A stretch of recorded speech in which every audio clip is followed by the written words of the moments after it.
The wine bottle was still falling when I knew my life was about to change.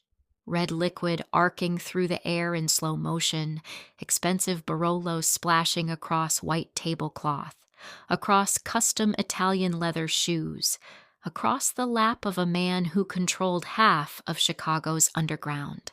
And in that frozen moment, watching Dante Ricci's face transform from casual conversation to cold fury, I had exactly one thought. I should have stayed home today. But I didn't stay home. I showed up for my shift at Ricci's. I smiled at demanding customers. I carried overpriced pasta to people who didn't see me as human. And when my elbow caught that wine bottle, when it tipped and fell and ruined a $10,000 suit, I did something nobody expected. Something nobody in Dante Ricci's world had done in years. I refused to beg. "You clumsy bitch," he said. Standing slowly, wine dripping from his pants, his voice dangerously quiet. "Do you have any idea who I am?" I should have apologized, should have groveled, should have done what every smart person does when they accidentally disrespect a mafia boss in front of his crew.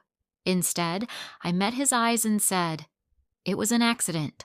I'm sorry, but you don't need to speak to me like that." The entire VIP room went silent.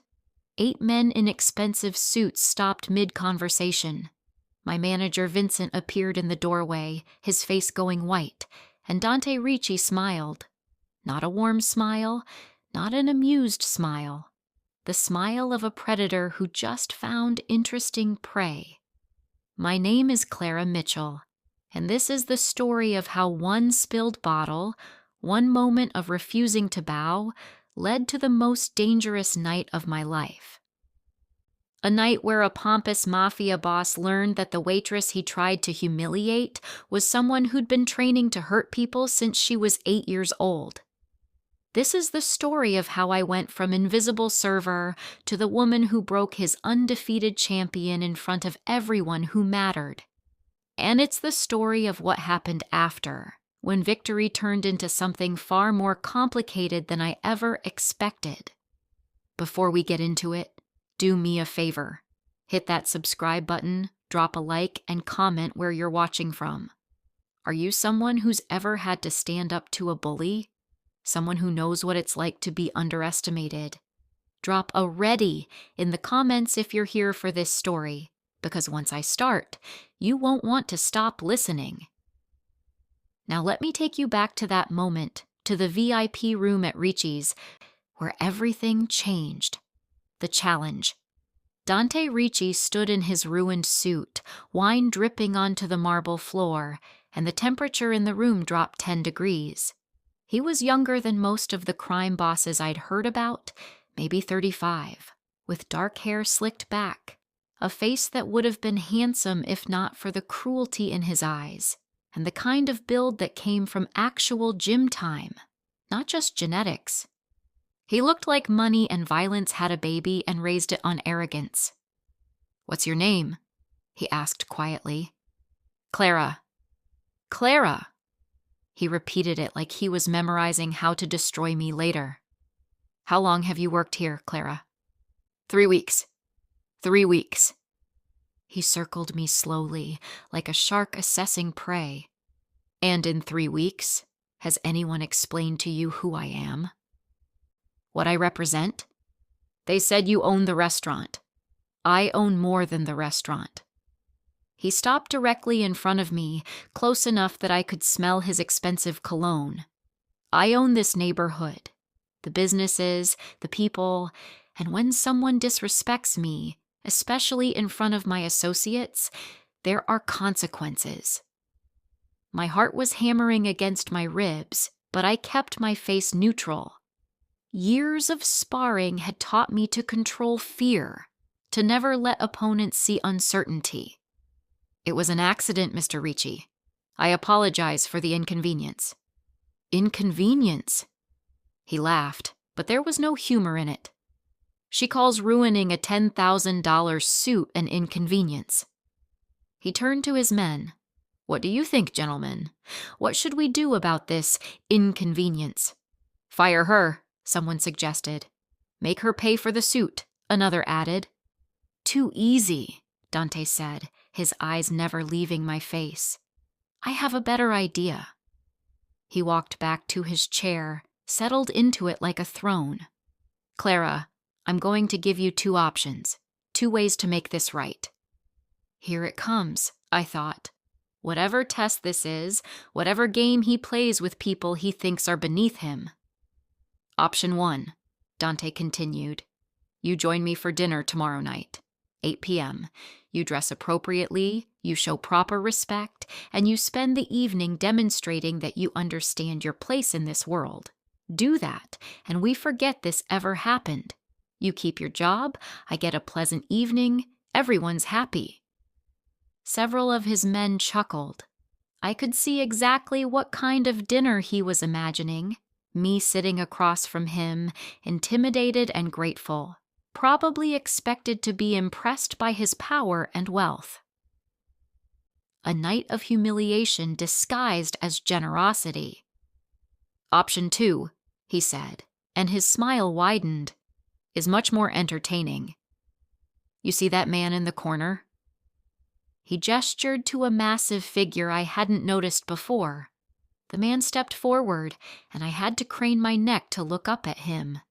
He was easily 6'5", built like a professional fighter, with scarred knuckles and a face that had seen plenty of violence. This is Marco Santoro, undefeated in 42 professional fights. Some people say he's the best striker in Chicago. I personally trained him myself. Marco cracked his knuckles, grinning down at me like I was an amusing child. You step into a ring with Marco, Dante continued. 3 rounds, 3 minutes each. Standard kickboxing rules. If you last all 3 rounds, we forget this happened. You keep your job. No hard feelings. He leaned forward. Of course, no sane woman would choose that option. Marco's put people in the hospital. He's not known for his restraint. But I wanted to offer you the choice, to show that I'm fair. The room waited for my response. They expected me to choose dinner, obviously, expected me to bow my head and accept the easy option, let this man enjoy his power over me. What they didn't know, what none of them could possibly know, was that I'd spent 18 years preparing for exactly this kind of challenge. What they didn't see was the weapon hidden inside the server's uniform, the black belt in Taekwondo, the boxing training, the hours every single morning working heavy bags until my hands ached and my legs burned, the glutes I'd built into engines of devastating power. The kicks I could throw at head height with enough force to knock someone unconscious. I looked at Dante Ricci, at his smug certainty that I'd choose submission over pain, and I remembered my father's voice. When life tries to knock you down, you hit back twice as hard. I'll take the fight, I said clearly. The room exploded. She's insane, someone muttered. This is going to be a massacre, another voice added, almost gleeful. Vincent grabbed my arm, his voice desperate. Clara, you don't understand what you're agreeing to. But Dante held up one hand, silencing everyone. He stared at me like I was a puzzle he couldn't solve, his head tilted slightly. You want to fight Marco? That's what you're choosing? That's what I'm choosing. When's the last time you threw a punch? This morning. That was true. I'd done 90 minutes at the gym before my shift. Heavy bag work, shadow boxing, conditioning drills. Same as every morning. Dante studied my face, looking for fear, for uncertainty, for any sign that this was bravado. Whatever he saw made him smile wider. Interesting. Very interesting. He stood, buttoning his suit jacket. Saturday night, 10 p.m. There's a private facility I own downtown. My men will give you the address. He moved close again, his voice dropping. And Clara? When you're on the ground wondering what hit you, When Marco's standing over you and you're questioning every decision that led to this moment, remember?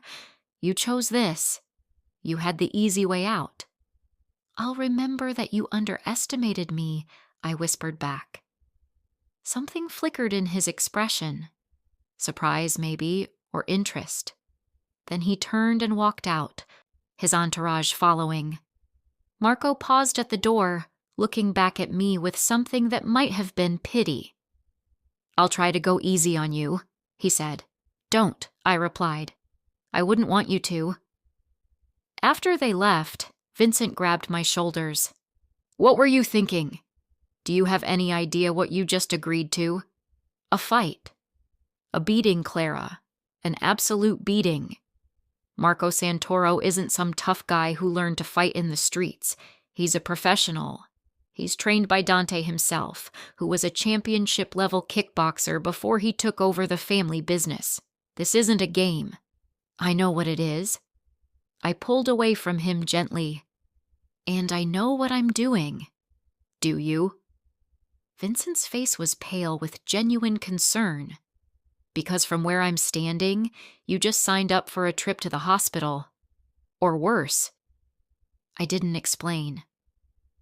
Didn't tell him about my training, my skills, my preparation. There was no point. He'd see on Saturday night, just like everyone else. The rest of my shift passed in a blur. Other servers whispered about what happened. Customers asked questions I deflected. And all the while, my mind was running through strategies, analyzing what I'd seen of Marco, his stance, his weight distribution, the way he held himself. He was big, powerful, probably used to overwhelming opponents with size and strength. But size was a disadvantage if you knew how to use it. Bigger fighters were slower, had more mass to move, telegraphed their attacks. And from what I'd seen, Marco was confident to the point of arrogance. He'd underestimate me completely, at least at first. I could work with that. When my shift ended at midnight, I went straight home to my tiny studio apartment, stripped off my uniform, and started stretching. My body needed to be ready. For the next 3 days, I'd train harder than I'd trained in years. The preparation. Thursday morning, 5 a.m. I was at Southside Fitness before the sun came up. The gym was nearly empty at that hour. Just me, a few hardcore bodybuilders, and Ray Martinez, my old boxing coach, who I'd called the night before. Ray was in his 60s now, gray-haired but still built like a fire hydrant, with hands that had won Golden Gloves championships before I was born. He looked me over critically when I walked in. So, he said without preamble, you pissed off Dante Ricci. Word travels fast. In this city? When it involves Ricci? Yeah, word travels. He gestured to the ring. Get in. Show me what you've got. For the next hour, Ray put me through drills I hadn't done in months. Footwork patterns, combination work, defensive movement. He brought in one of his fighters, a heavyweight named Marcus, to spar with me. He's got 6 inches and 80 pounds on you, Ray said. Same as Marco will. Show me how you handle the size difference. I showed him. Taekwondo had taught me to think in 3 dimensions. Boxing taught me tight, efficient movement.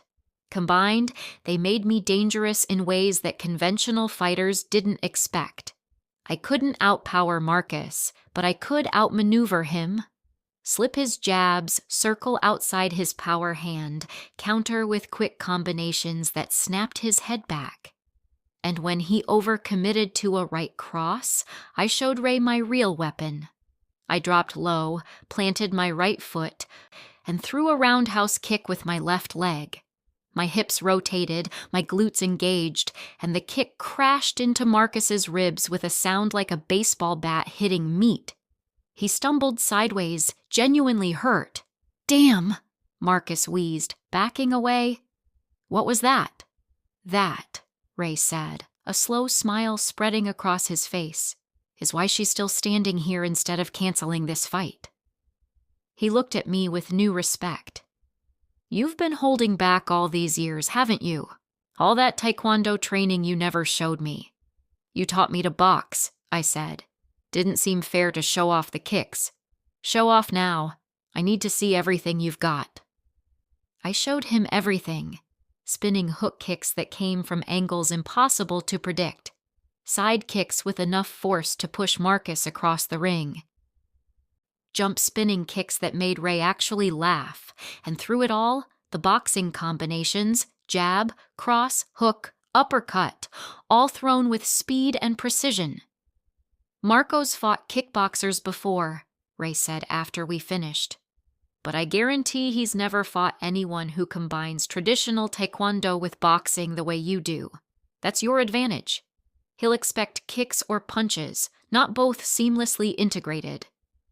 "What about his advantages?" "He's stronger, bigger, hits like a truck. He's got professional fight experience. He's probably fought 50 times to your 20 amateur matches, and he'll be in front of a home crowd that wants to see you hurt." Ray's expression was serious. "You need to fight smart, Clara. Make him miss. Make him work. Tire him out.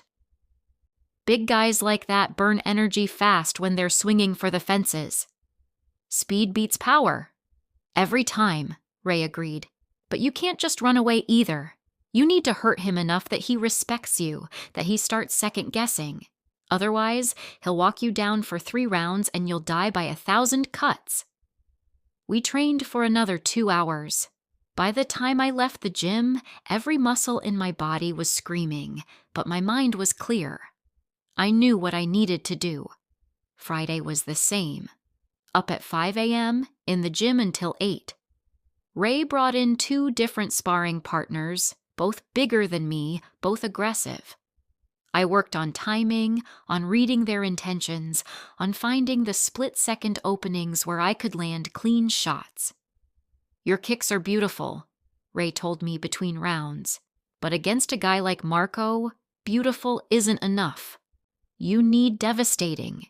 You need to throw kicks that make him question whether fighting you is worth it." That afternoon, I went to my father's old dojang. It was closed now, couldn't afford to keep it running after he died, but I still had the key. The space was empty, dust covering the mirrors, but it still smelled like sweat and determination. I bowed to the empty room, to my father's memory, and started working through patterns. Forms, we call them in Taekwondo. Precise sequences of blocks, strikes, and kicks that ingrain technique into muscle memory. My father's voice echoed in my head with every movement. "Power comes from the ground, Clara. Through your legs, through your core, exploding at the point of impact. Don't telegraph.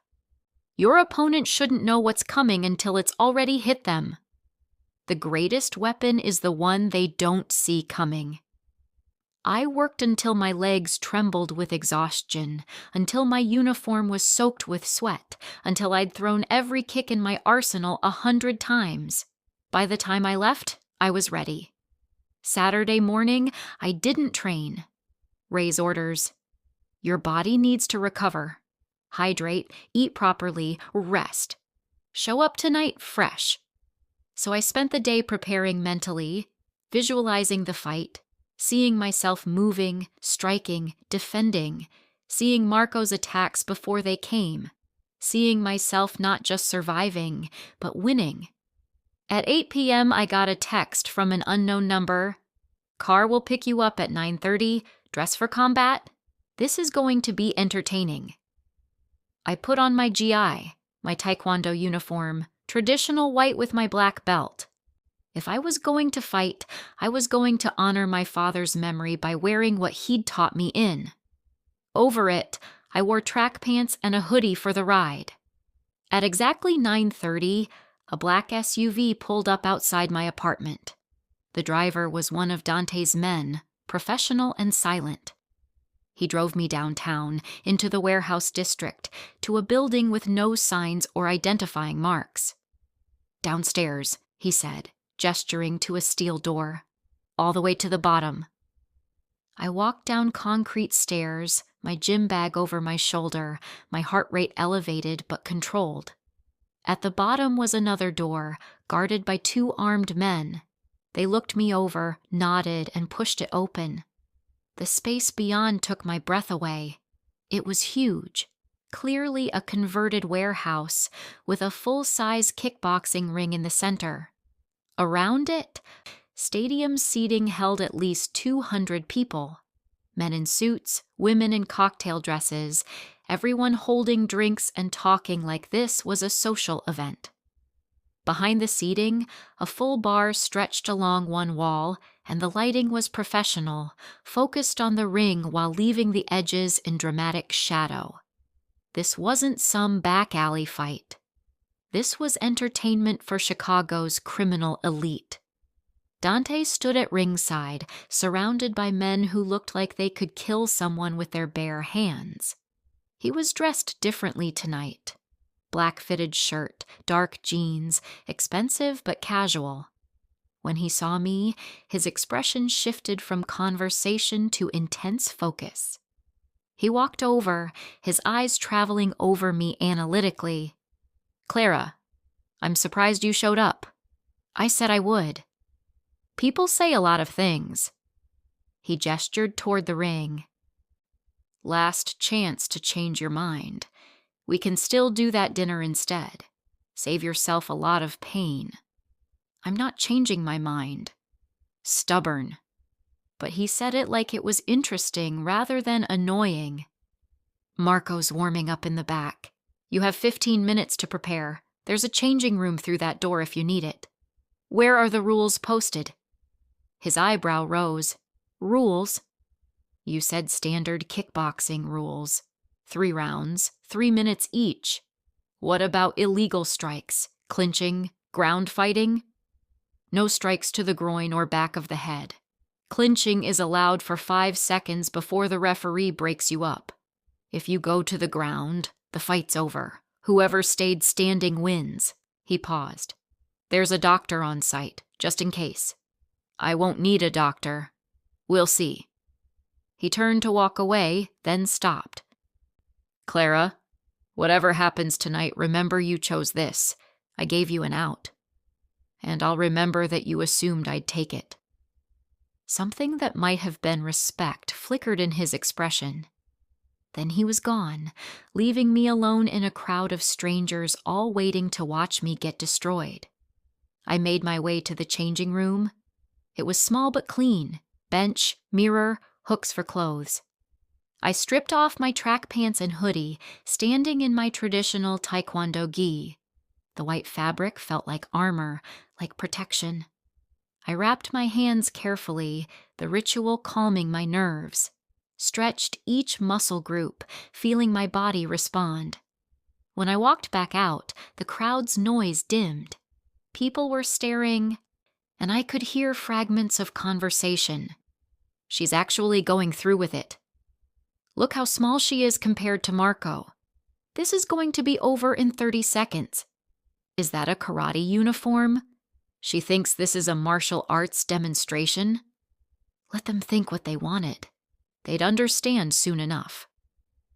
I climbed through the ropes into the ring. The canvas was firm under my bare feet. In Taekwondo, we fight barefoot for better traction and power transfer. The ropes were professional grade, tight and secure. This was a real setup, properly built for serious combat. Dante appeared at ringside with a microphone. "Ladies and gentlemen," his voice boomed through speakers, "thank you for joining us tonight for what promises to be memorable entertainment. On my right, Marco Santoro, undefeated in 42 professional fights, champion of 3 underground tournaments, the most dangerous striker in Chicago." The crowd roared. Marco climbed into the ring from the opposite corner, and up close, he was even more intimidating than I remembered. 6'5", at least 220 of pure muscle, with reach that had to be 6 inches longer than mine. He wore traditional kickboxing shorts and hand wraps, his chest bare and covered in tattoo sleeves. When he grinned at me, I saw a gold tooth catching the light. And on my left, Dante continued, our brave waitress, Clara Mitchell, who apparently knows some karate and thinks that's sufficient preparation. Laughter rippled through the crowd. Dante was setting me up as the joke, the punchline, the entertainment value in watching me get crushed. Perfect. Let them laugh now. A referee stepped between us. Older man, professional, clearly someone who'd done this before. Fighters to the center. We approached each other. The referee went through the standard instructions. Protect yourself at all times, obey my commands, break when I say break. Then he looked at both of us. Touch gloves. Marco extended his wrapped hands. I tapped them with mine. His grin widened. Try not to get hurt too bad, sweetheart, he said, loud enough for the front row to hear. I'll make it quick. Take your time, I replied calmly. I want everyone to see this. Something flickered in his expression. Confusion, maybe. He'd expected fear, expected pleading, expected some sign that I knew I was about to get destroyed. The referee stepped back. Fighters ready? I settled into my stance, left leg forward, weight on the balls of my feet, hands up but loose. Ready. Ready, I confirmed. Fight. The bell rang. The fight. Round 1. Marco came forward immediately. No feeling out process, no tentative jabs. He threw a massive overhand right, putting his full weight behind it, clearly intending to end this in one punch. I wasn't there. I slipped left, felt the air displace as his fist passed inches from my face. He followed with a left hook, equally committed, equally telegraphed. I ducked under it, circled to the outside. The crowd made a surprised sound. They'd expected me to get hit immediately. Marco reset, his grin fading slightly. He came forward again, this time behind a jab. Better technique, more controlled. He was testing my defenses now, seeing how I'd react. I parried his jab with my left hand, moved my head off the center line. He threw a right cross. I slipped it. Left hook. I blocked it. He was fast for his size, combinations smooth and practiced, but he was also predictable. 3 jabs meant a right cross was coming. When he stepped forward with his left foot, his left hook would follow. My father had made me study fighters for years, learning to read intentions, to see patterns. Marco was good, but he was conventional, and conventional meant predictable. I let him work for 30 seconds, let him throw combinations while I defended, moved, made him miss. Let him think he was controlling the pace. The crowd was getting restless. They wanted to see me get hit, wanted blood. Then I saw my opening. Marco dropped his right hand slightly after throwing his jab, just for a split second. It was subtle, but it was there. I waited, patient, letting him throw another jab. When his right hand dropped, I stepped forward and threw a straight right hand down the middle. It caught him clean on the chin. His head snapped back. His eyes went wide with surprise. He stumbled backward 2 steps, his guard coming up too late. The crowd erupted, a mix of shock and excitement. I didn't chase. That's what he'd expect, what he'd be ready for. Instead, I reset in the center of the ring, hands up, waiting.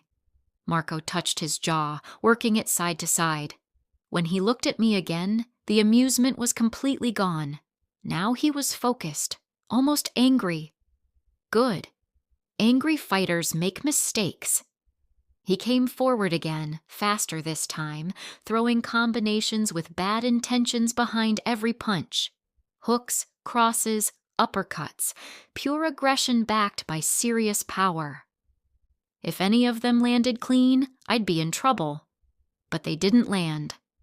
I went into full defensive mode, using every technique my father had drilled into me and Ray had refined. Slip left, slip right, duck, lean back, block, parry, make him punch air. Make him work for nothing. His breathing was getting heavier now. All that muscle required oxygen, and he was burning through it, throwing power shots at a target that kept disappearing. 45 seconds left in the round. Time to show them what I really was. Marco threw another combination. 1, 2, 3, jab, cross, hook. I slipped the first two, and as he committed to the hook, I saw it. The opening I'd been waiting for. His weight was too far forward, his left side completely exposed. I planted my right foot and threw a roundhouse kick with my left leg. My hips rotated. My glutes engaged. All those hours in the gym, all those squats and deadlifts and hip thrusts generating explosive rotational power. My leg whipped around in a perfect arc, and my shin crashed into his exposed ribs with a sound like a gunshot. Marco's entire body folded. The air exploded out of his lungs in a visible gasp.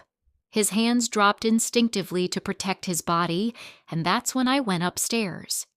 I threw a boxing combination, right hand, left hook, right hand again, all to his now undefended head. Clean, sharp, perfectly placed shots. Marco's legs buckled. He grabbed onto me, clinching desperately, trying to buy time to recover. The referee jumped in. "Break! Break!" I stepped back immediately. Marco was hurt, really hurt. His breathing was ragged, his eyes slightly unfocused. He'd felt my power now, understood that I wasn't just some waitress playing at fighting. The referee looked at him. "You okay to continue?" Marco nodded, but he was lying. I could see it in how he moved, how he held his ribs, how his guard wasn't quite right anymore. The referee stepped aside. "Fight!" I didn't rush. Rushing gets you countered. Instead, I walked forward methodically, cutting off the ring, not letting him recover. He threw a weak jab. I slipped it. He tried a kick. I checked it with my shin. He was fading fast. 10 seconds left in the round. I decided to make a statement. I faked a jab to his head. He raised his guard. I immediately threw a spinning hook kick, my right leg whipping around in a complete 360-degree rotation. It was one of my father's favorite techniques, the kind of kick that takes years to master, that most fighters would never attempt in a real fight because the timing has to be perfect. My heel caught Marco on the side of his head. He went down. Not a knockout, but his legs gave out and he dropped to one knee, catching himself on the canvas with both hands. The crowd lost their minds. The bell rang, ending round 1. I walked to my corner, breathing hard but controlled. My ribs ached where he'd caught me with a glancing shot I hadn't fully evaded, but otherwise, I felt good. Strong. Ready. Across the ring, Marco's corner was working on him frantically. Someone was talking to him urgently, probably telling him to get his shit together, to stop underestimating me, to treat this like a real fight. I glanced at ringside. Dante was standing now, his arms crossed, his expression unreadable. But he was watching me differently than before, not like a joke, like a puzzle he was trying to solve. The bell rang for round 2. The fight. Round 2. Marco came out more cautious this time. Someone in his corner had gotten through to him. He was using his jab properly now, working behind it, not overcommitting to power shots. His footwork was tighter, more defensive, but he was also tired. I could see it in the slight heaviness in his feet, and how his breathing was still labored from round 1. That body kick had hurt him more than he was letting on. I started applying pressure. Nothing crazy, just steady forward movement, making him work, making him move, making him defend. Every few seconds I'd throw a jab or a quick combination, not to hurt him necessarily, but to keep him reacting, keep him thinking. Keep him burning energy. 90 seconds into the round, His defense was getting sloppy. His hands were dropping when he got tired. His movement was slowing. Time to hurt him again. He threw a lazy jab, his weight too far forward. I slipped it, stepped to the side, and threw another roundhouse kick, this time with my right leg to his left ribs. The same devastating power, the same technique. My shin impacted with a sick thud, and Marco actually cried out, a short, sharp sound of genuine pain. His hands dropped to protect his body. Fatal mistake. I threw a question mark kick. It starts low like a body kick, then the leg snaps up at the last second to hit the head. It's a deceptive technique, almost impossible to defend if you don't see it coming. Marco didn't see it coming. My foot caught him flush on the jaw. His mouth guard flew out. His eyes rolled back for a split second. His legs turned to water. He went down hard, falling backward onto the canvas, his arms spread wide. The referee rushed in, starting the count. 1, 2, 3! Marco rolled to his side, trying to get up. The crowd was on their feet, screaming. I walked to a neutral corner, watching him, ready to continue if he made it up. 4, 5, 6. He got to his hands and knees, shaking his head, trying to clear the fog. 7, 8. He made it to his feet, swaying, his guard coming up instinctively. The referee looked into his eyes, checking for awareness. You good to continue? Marco nodded, but it was a lie. He was done. Completely done. The referee should have stopped it. But this wasn't a sanctioned fight. This was entertainment. And the crowd wanted more. Fight! I walked forward, and Marco did something unexpected. He charged at me, throwing wild punches with no technique, no strategy, just desperation and pride. He didn't want to lose. Didn't want to be the undefeated champion beaten by a waitress in a karate uniform.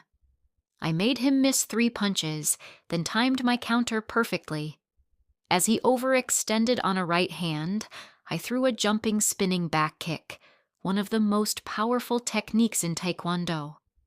My entire body rotated in the air, and my heel drove into his solar plexus like a battering ram. Marco dropped like someone had cut his strings. He fell to his knees, then forward onto his face, completely unconscious before he hit the canvas. The referee didn't even count. He immediately waved his arms, signaling the fight was over, and gestured for the medical team. The warehouse exploded in noise, shock, amazement, disbelief. Money was changing hands everywhere as bets that had seemed impossible suddenly paid out. I stood in the center of the ring, my chest heaving, sweat soaking my GI, and looked at Dante Ricci. He was staring at me like he was seeing me for the first time.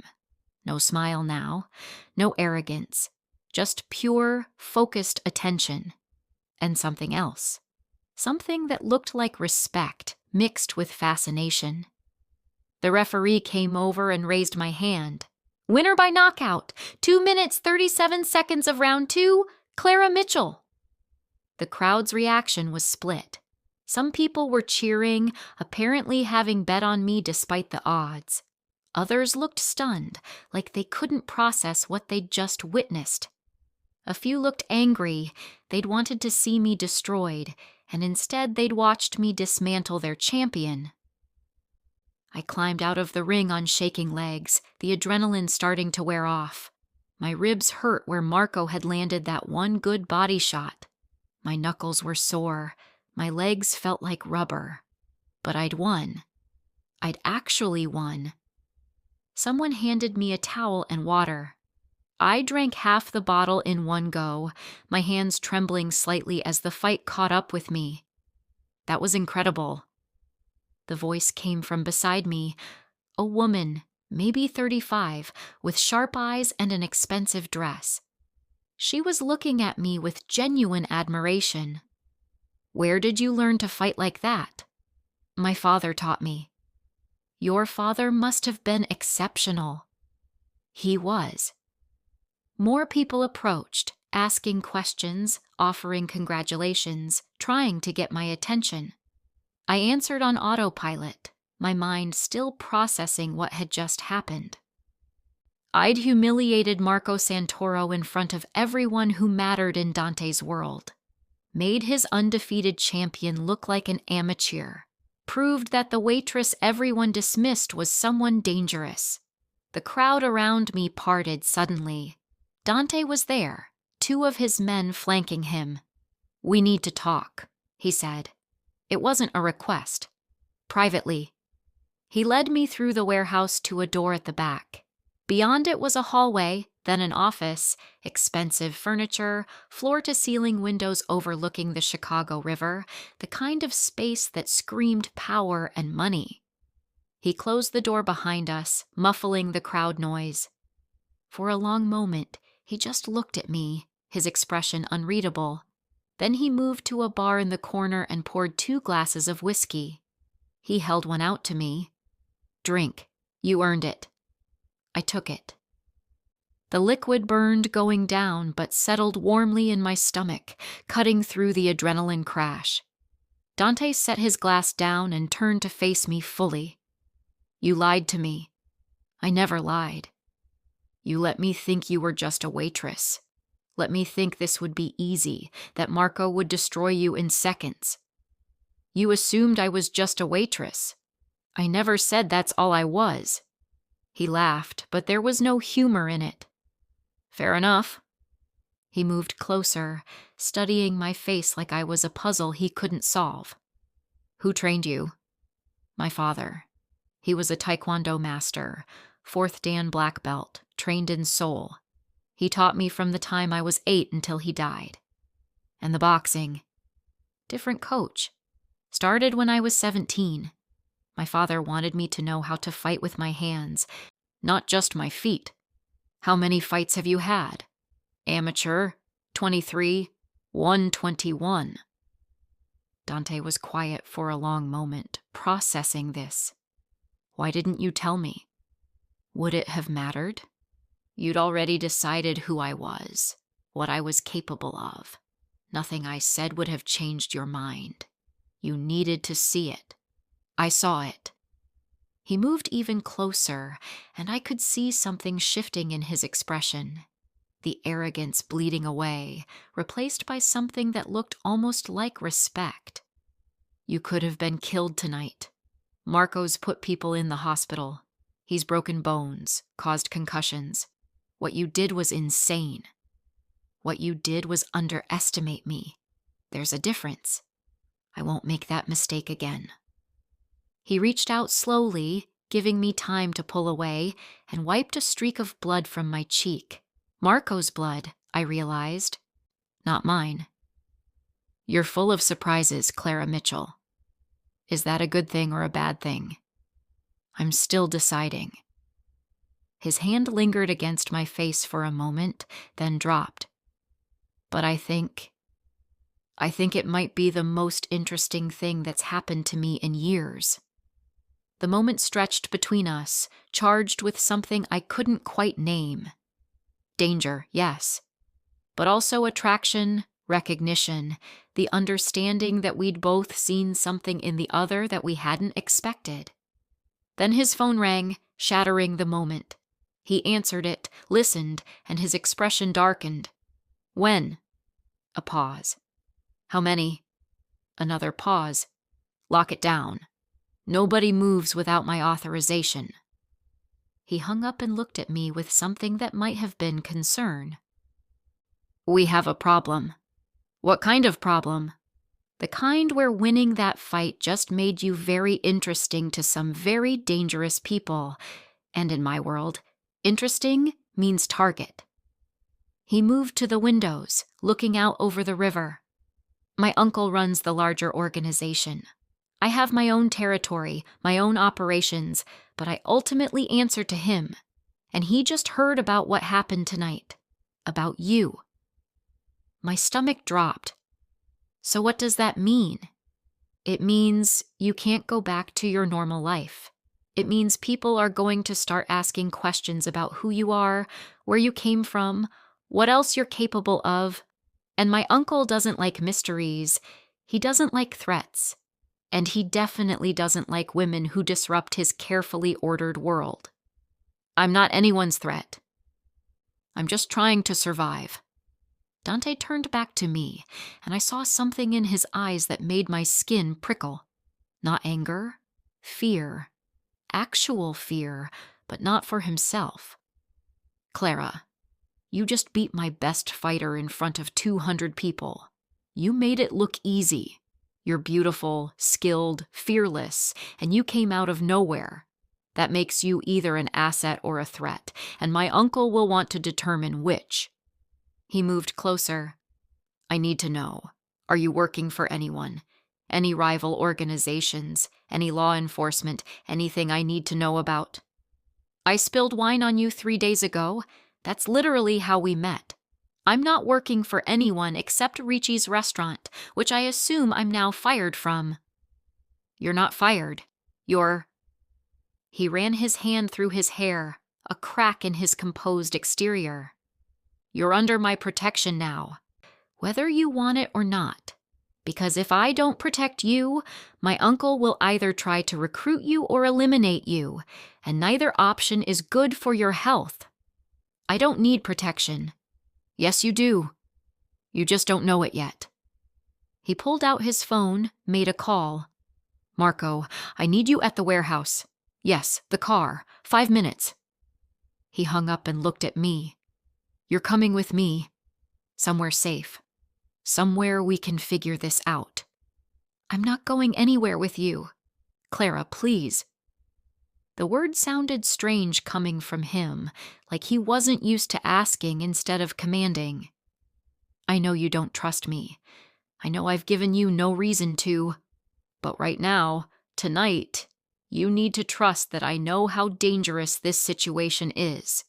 My uncle has eyes everywhere. By tomorrow morning, he'll know your full name, your address, your entire history, and then he'll make his move. The way he said it, the genuine concern in his voice made me pause. This wasn't a game to him anymore. This was real danger, the kind that didn't care how well I could fight.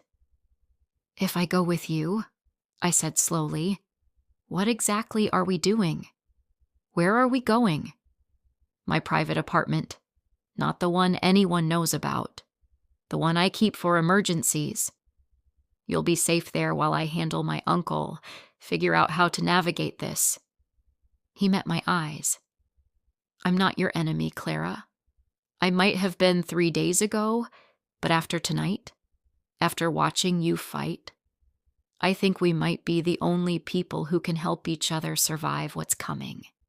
Against every instinct screaming at me to run, to disappear, to handle this myself, I heard my father's voice. Sometimes the strongest move is accepting help from an unexpected ally. Okay, I said, but if this is a trap, if you're setting me up for something, I need you to understand. I will fight my way out. And after tonight, you know I can. His smile was small but genuine. After tonight, I wouldn't expect anything less. Clara's journey continues as she navigates the dangerous world of Chicago's criminal underground, where being undefeated in the ring means nothing compared to the battles fought in the shadows. Will Dante's protection be enough? What does his uncle really want?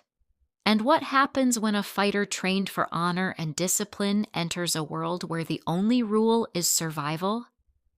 Subscribe for part 2, where Clara learns that some fights don't happen in rings, and some enemies can't be defeated with spinning kicks, no matter how perfect your technique is. Drop champion in the comments if you're ready for what comes next.